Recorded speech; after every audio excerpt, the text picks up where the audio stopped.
Ya está con nosotros para iniciar este segmento de entrevistas Humberto Prado. Él es el director del Observatorio Venezolano de Prisiones para que nos hable acerca de la situación carcelaria actual en Venezuela. Gracias por su tiempo, bienvenido. Hola Mayor, y buenos días a ti y a toda tu audiencia que nos está escuchando en los actuales momentos. Y aprovecho la oportunidad para mandarle un saludo a Mónica Veloz y a Manuel Fajardo, que son grandes amigos, y aprovecho, bueno, esa oportunidad. Muchísimas gracias, así es, exaltando el trabajo que realizan aquí en BPI TV. Vamos a hablar un poco, ustedes desde el pasado domingo pues han informado con videos sobre esta iniciativa de protesta, esta huelga de hambre que han iniciado presos en algunas cárceles de Venezuela. ¿Cuál es la situación actual? ¿Cuáles son sus exigencias? La población reclusa viene como organizándose en la paralización de una huelga de hambre, reclamando derechos establecidos no solamente en la Constitución, sino también en el Código Orgánico Procesal Penal, e incluso yo pudiera citar algunas normas internacionales en cuanto a derechos que tienen. Y ellos simplemente, por lo menos reclaman que las personas que tienen el 75% de la pena ya por lo menos cumplida deben ser objeto de estudios para las medidas alternativas de cumplimiento de condena, como son destacamento de trabajo, régimen abierto, libertad condicional. Incluso ellos solicitan que la medida de indultos presidenciales se ponga en funcionamiento y hasta los momentos hay alrededor de unos 20 establecimientos carcelarios y además de ello tiene una particularidad esta huelga, que a esta huelga se le han unido centros de detención preventiva, que son calabozos policiales, tanto de la Policía Nacional, del CICPC o del DIC, que es la Policía Nacional Bolivariana, y de la propia Guardia Nacional, personas que están en esos calabozos, y ellos solicitan también de que estas personas que están en estos calabozos puedan ser trasladados a sus penales de origen de manera que por lo menos salgan de esa situación en la que se encuentran y también sean objeto de estudio por los retardos procesales, porque hay mucha gente que tiene más del tiempo que está establecido y no son sujetos por lo menos a que se estudie la medida para que por lo menos le puedan dar una libertad, que el juicio se pueda hacer por lo menos en libertad, como dice el propio Código Orgánico Procesal Penal. Y esto en sí lo que te demuestra a ti, Marjorie, que fíjate, nosotros estamos a punto, el próximo 26 de julio, el Ministerio Penitenciario cumple 13 años de creado. 13 años de creado un ministerio para resolver la crisis de retardo procesal, de hacinamiento, de corrupción, de tráfico de armas y de droga, de la situación de salud, de la situación de alimentación. Y en 13 años simplemente lo que tienen es una protesta nacional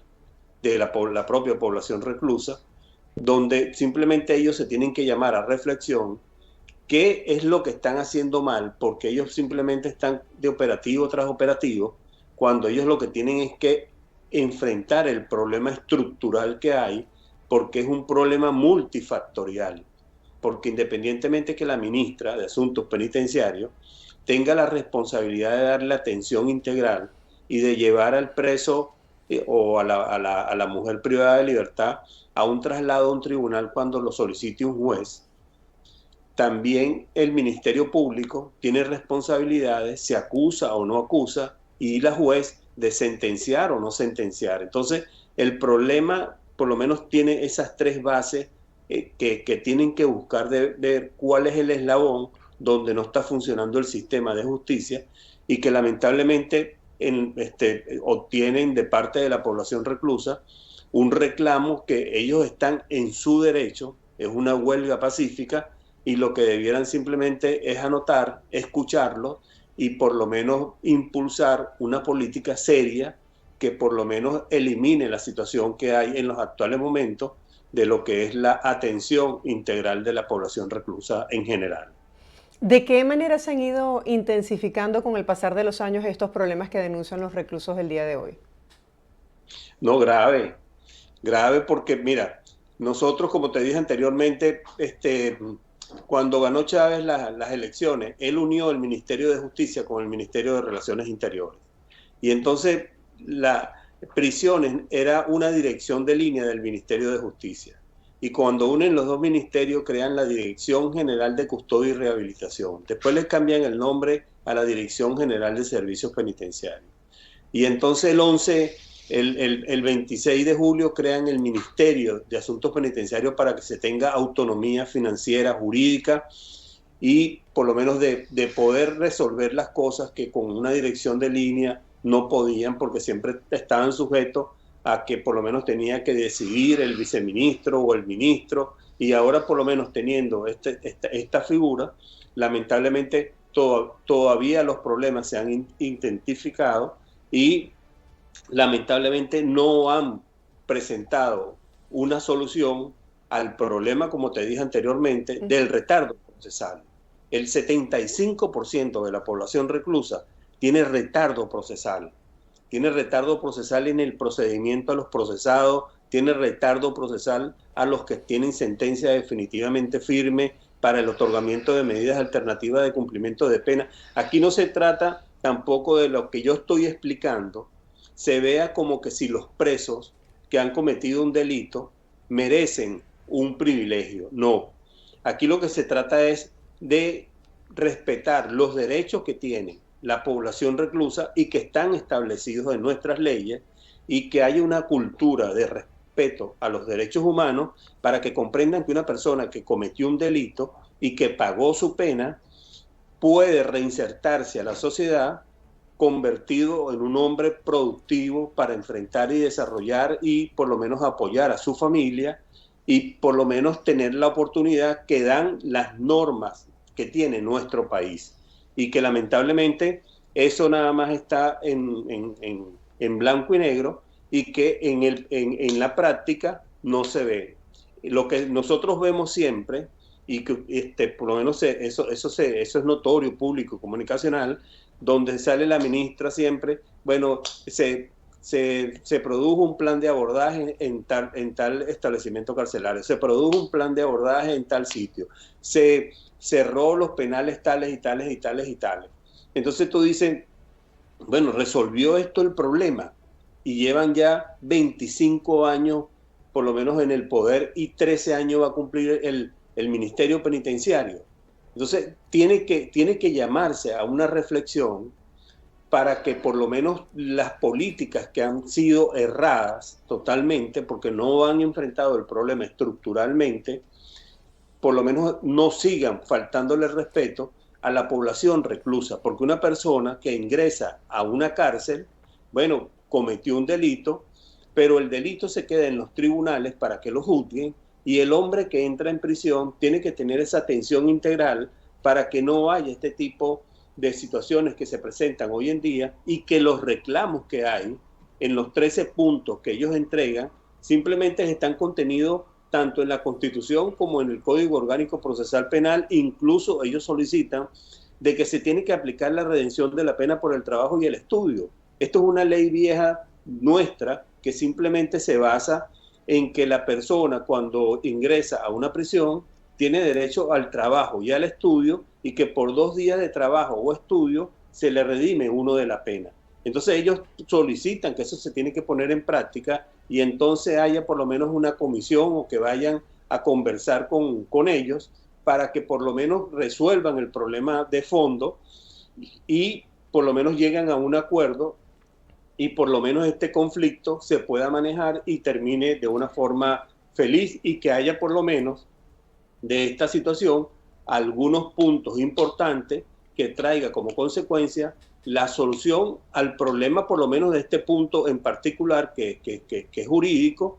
para la población reclusa, porque aquí hay hombres y mujeres. Tú te imaginas que por lo menos nosotros siempre hemos denunciado la situación de salud que hay en las cárceles, la situación de alimentación. Entonces el esfuerzo que están haciendo miles de mujeres, por lo menos de diferentes anexos de damas y de la propia cárcel del INOF, y que tienen a sus hijos, y que por lo menos ellas se pongan en una huelga de hambre simplemente solicitando: quiero justicia, quiero que me atiendan, porque no los están haciendo como es debido. Entonces yo creo que en vez de tener una retaliación con la población reclusa, deben tener más bien una conducta de ver en qué estamos fallando con la población para simplemente atenderlos, no como ellos quieran, pero simplemente respetándoles los derechos que tienen establecidos en las normas internas y en las normas internacionales. Ahora, Humberto, ¿de qué sirvió ese operativo que hizo el gobierno de trasladar unos reos de una cárcel a otra?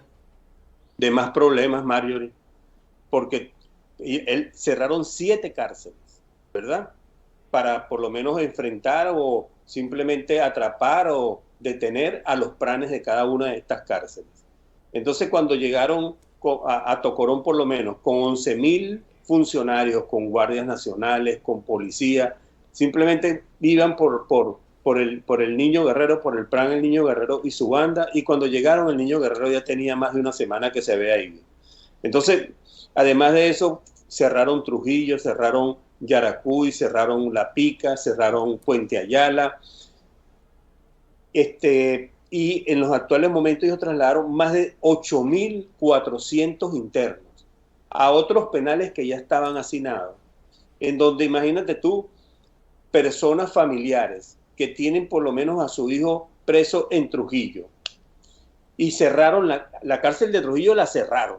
porque la quieren convertir en un cuartel de policía. Entonces cierran la cárcel de Trujillo y los presos de Trujillo van a parar en varias cárceles que estaban hacinadas igual que las otras. Entonces el problema se lo estás llevando a otras cárceles que tienen problemas tanto de vigilancia, tanto problema de alimentación, problema de traslado, problema de lo que tiene que ver con la atención a la salud. Entonces, encima de eso le llevas este problema y a los familiares le crea otro gran problema, porque tú sabes cuánto cuesta un pasaje, por lo menos, de Trujillo al Rodeo, de Trujillo a Tocuyito. Entonces, estos familiares que son de escasos recursos se ven súper afectados. Entonces, alejas al interno del familiar y este interno crea un problema al centro donde va a llegar, porque lamentablemente no está cerca de sus familiares, no está cerca de sus hijos y le están negando el derecho de ser juzgado en la jurisdicción donde presuntamente cometió el delito. ¿Cómo sobrevive entonces un preso en Venezuela, en una cárcel del país? Bueno, como tú lo acabas de decir, el preso no vive, sobrevive y se alimenta simplemente con las 3 migajas que le dan, porque ni siquiera el desayuno, el almuerzo y la cena contienen las calorías básicas y el número para un ser humano. Simplemente las denuncias que hay es que le dan frijoles en la mañana, arepa en la tarde y huevo con arroz en la tarde. Entonces, tú cuando te imaginas una población reclusa de más de 26.500 internos, por lo menos en las cárceles, porque en los centros de detención preventiva, que son los calabozos policiales, ellos no le dan comida porque los policías no tienen presupuesto para la alimentación de los detenidos preventivamente. Entonces, el Ministerio Penitenciario, que tiene cualquier montón de presupuesto, por lo menos no da las condiciones para que tengan una alimentación básica y el interno pueda por lo menos desayunar, almorzar y cenar debidamente como lo establecen las normas. Entonces, yo reitero nuevamente aquí, Marjorie, de que aquí no se trata de lo que yo estoy conversando con usted, de que le estoy pidiendo que simplemente a los presos le den privilegio. Yo simplemente lo que estoy diciendo es que los presos tienen derecho y que incluso, como decía Mandela, la civilización de un país se corresponde no por el trato que le dan a sus ciudadanos más ilustres, sino el dispensado a los más marginados, que son los presos. Y él tenía por qué decirlo, ¿no? Porque estuvo 27 años preso. Y por lo menos, yo creo que Venezuela, con la cantidad de centros que han cerrado, Mario, porque no solamente se trata de los 7 centros que cerraron desde el año pasado, sino se trata incluso de los que ya habían cerrado. Cerraron la planta, cerraron el Rodeo 1, ahora lo reabrieron y metieron a puros presos políticos que a los propios familiares y a los presos que tienen ahí le violan los derechos humanos porque los familiares para poder entrar al penal le ponen una capucha para que no vean por dónde lo están conduciendo hacia el locutorio donde están trasladando al interno que también le ponen una capucha. Entonces, todo eso está pasando ante los ojos de los organismos del Estado. Aquí no hay fiscalía para que por lo menos supervise este tipo de situaciones, no hay defensoría que por lo menos garantice los derechos humanos de la población reclusa, que ellos tienen competencia de garantizar los derechos fundamentales establecidos no solamente en las leyes orgánicas que tienen cada uno de estos organismos, sino que lo tienen como misión para que haya un balance entre los poderes, pero lamentablemente no existe esa supervisión. Incluso el Poder Judicial tiene una figura, Mario. Cuando se creó, se aprobó el Código Orgánico, Procesal Penal, se aprobó la figura del juez de ejecución. El juez de ejecución es un juez para que huela a preso.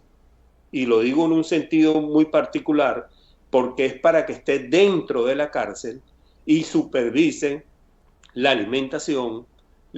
por lo menos el sitio de reclusión, supervise las actividades y vea que se está aplicando en el régimen penitenciario la atención integral, porque esa es su función del juez de ejecución, y que por lo menos le garantice de que ese preso por lo menos va a estar supervisado por el Poder Judicial, por esta figura del juez de ejecución, y el juez de ejecución simplemente lo que va es a la cárcel a entrar a una dirección para que le firmen el libro y después se retira. Eso no es la función del juez. La función del juez es para que se ponga unos tenis, para que se ponga blue jean, para que se ponga franela y vea lo que está sufriendo el preso internamente. Y eso por lo menos es una recomendación que les hago a ellos sin faltarles respeto. Simplemente que la función que están haciendo no es para que estén oliendo a vetiver, sino para que estén oliendo a preso dentro de las cárceles.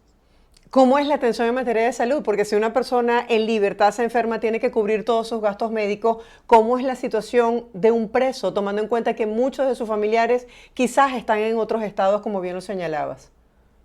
Bueno, mira, la mayoría de las veces, fíjate que cuando nosotros por lo menos nos vamos a las estadísticas, la mayoría de las estadísticas de las personas que han muerto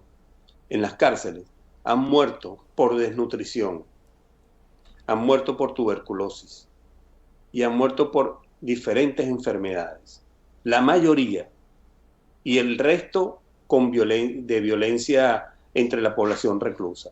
Y eso te lleva a ti precisamente a que un interno, cuando llega ya al hospital,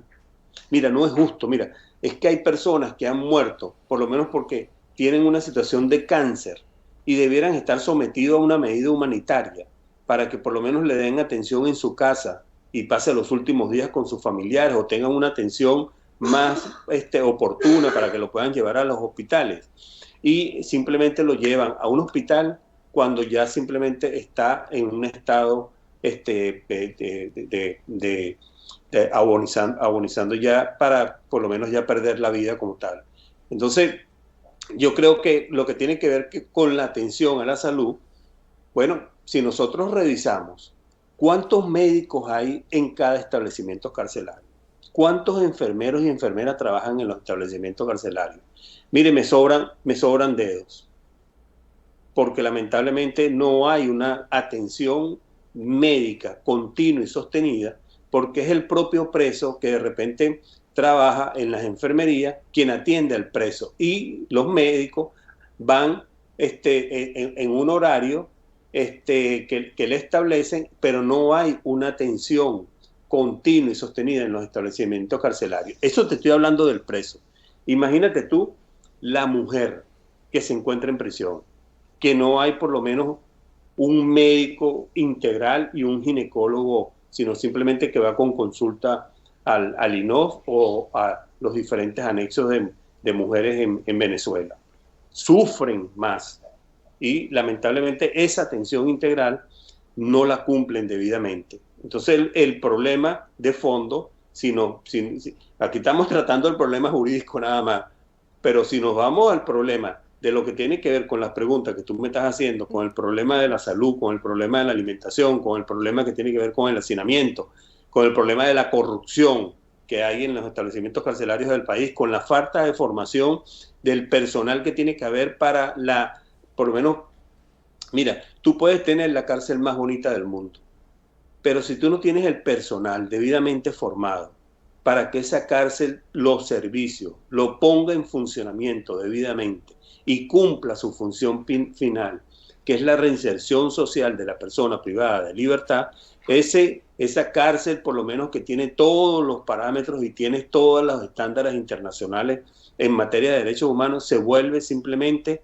una caja de tortura para las personas que ingresan, porque, como decía un famoso sabio español, las cárceles son su personal y otras cosas más. Y si no hay precisamente el personal debidamente formado, no tenemos un servicio óptimo y de respeto. Mire, cuando una persona ingresa a prisión, a una cárcel, el personal trata al preso como un ladrón y como un chorro. Y más bien, ese personal debe ser tan especial para que sepa, por lo menos, esperar a ese ser humano que está entrando a la prisión, informarle cuáles son las atenciones que va a tener, cuáles son sus deberes y cuáles son sus derechos. Pero si vas a tener una persona que le va a hablar gritado, que va a estar vestido de negro, con bota, con cachucha negra, que parece por lo menos un comando, mire, lo primero que va a haber de parte del preso por lo menos es una aprensión a tener cualquier charla con este tipo de personajes. Pero si va a tener una persona que le va a dar una charla formado, que no haya sido ni policía ni militar, porque esos son dos parámetros que dice Naciones Unidas. Las personas que trabajan en cárceles no pueden ser ni policías ni militares. O sea que la parte psicológica es muy importante aquí para ese proceso que debería darse de reeducación del preso.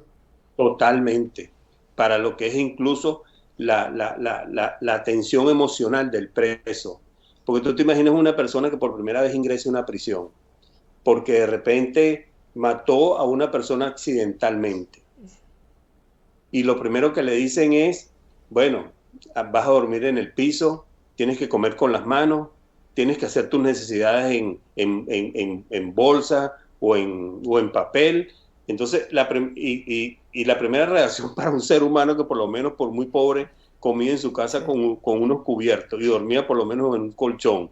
Esta primera reacción simplemente te ve la propia degradación humana al ser humano que le está aplicando el propio Estado. Y entonces el propio ser humano simplemente tiene una reacción con el Estado que es la atención, valga la redundancia, de lo que está recibiendo por parte del Estado como tal. Entonces tú no ves ahí, en esa situación emocional del interno, tú no ves ahí Defensoría del Pueblo, tú no ves ahí fiscales, tú no ves ahí el juez de ejecución. Y es eso que tú acabas de decir ahorita, de esa atención integral, emocional y psicológica del interno, es un punto fundamental al ingreso. Bueno, hay unos puntos que se dice ingreso, permanencia y libertad, que al ingreso precisamente tenga el interno y sea por lo menos tratado debidamente, con respeto. Aquí yo no estoy hablando con privilegio, aquí una persona porque cometió un delito, tú tienes derecho a verlo durmiendo en el piso, haciendo todas esas cosas que por lo menos presentan siempre sobre la situación penitenciaria, no solamente en nuestro país. Y este problema, Marjorie, lamentablemente se ha intensificado porque no hay una política integral a la población reclusa y que lamentablemente han tirado, como dicen folclóricamente en La Pastora, han tirado muchas flechas y no tienen una política estable que por lo menos conduzca a mediano, a corto, mediano y a largo plazo a tener un sistema penitenciario respetuoso y que simplemente se pueda mostrar por lo menos qué tipo de práctica hay en nuestro país y no estar mostrando, porque yo creo que tú lo has visto en los medios de comunicación, que lo que muestran simplemente es una población reclusa, uniformada, marchando como que si en orden cerrado, con unas prácticas militares. ¿Y qué cosas son esas? ¿En qué país tú has visto eso? Esas no son prácticas, por lo menos para una persona que está privada de libertad. Lo que tú le tienes que dar precisamente a estas personas es estudio y trabajo, y deporte y cultura, y esas prácticas simplemente te dan como resultado la reinserción social del interno y de la interna, y que en su momento indicado tengan por lo menos las oportunidades de optar a medidas alternativas de cumplimiento de pena, a redenciones de pena por el trabajo y el estudio, para el destacamento de trabajo, régimen abierto, libertad condicional, que por lo menos Mira, por lo menos nosotros estamos hablando aquí del conflicto que hay. Bueno, Rocío San Miguel. Rocío San Miguel tiene más de 4 meses presa y todavía no ha podido nombrar a su defensa privada. Ese secuestro que tienen con esta defensora de derechos humanos y con el propio Javier Tarazona, esas son por lo menos reclamos que tienen que ser por lo menos tomados en cuenta y que simplemente por el hecho de que son personas que por lo menos trabajan por los derechos humanos y dicen las cosas como las decimos, como las estoy diciendo yo en este programa, y que simplemente te meten en una prisión, te quitan todos tus derechos, no te dejan nombrar ni siquiera a tus abogados y tienes la situación que tienes en los actuales momentos. Bueno, ese caso es el caso de miles de personas que hay ahorita reclamando en esta huelga de hambre que sean atendidos debidamente, y yo creo que esta es la Humberto, oportunidad que tiene el Estado. ya para cerrar, ¿de qué depende un cambio y cuáles son las expectativas que ustedes tienen? Entiendo que han documentado estos casos y los han presentado ante organismos internacionales en defensa de los derechos humanos, denunciando la situación particular de los presos en Venezuela. Bueno, mira, nosotros desde este conflicto lo que hicimos fue por lo menos como lo que es nuestra misión, velar por los derechos humanos de las personas privadas de libertad. Simplemente documentamos, visibilizamos, denunciamos e interponemos las acciones en los organismos tanto nacionales como internacionales. Pero en los organismos internacionales, ya por lo menos lo hicimos en la Comisión Interamericana, en la Relatoría de Personas Detenidas de las Américas, en la Relatoría del Comité contra la Tortura, en la oficina del Alto Comisionado, y estamos enviando hoy una comunicación a la Corte Penal Internacional sobre este tipo de situaciones que hay también, que tiene que ver por lo menos con que cuando tú te pones a estudiarlo, ahí puede estar por lo menos lo que son las detenciones arbitrarias que pueden ser estudiadas a través de la Corte y seguir colaborando con el fiscal de la Corte Penal Internacional enviándole casos, que es lo que nosotros hacemos y visibilizamos el problema. Humberto, gracias por estar con nosotros para actualizar lo que está ocurriendo con los presos en Venezuela. Recordamos que en varias cárceles del país ellos se mantienen en huelga de hambre, en protesta por el retraso procesal, entre otros problemas que tienen. Gracias por estar con nosotros. Feliz semana para ti. Gracias, Marjorie. Abrazos a todos ustedes y muchos saludos. Los quiero mucho. Gracias. Es recíproco. Era Humberto Prado, él es director del Observatorio Venezolano de Prisiones, poniéndonos al día sobre esta protesta de reclusos en el país.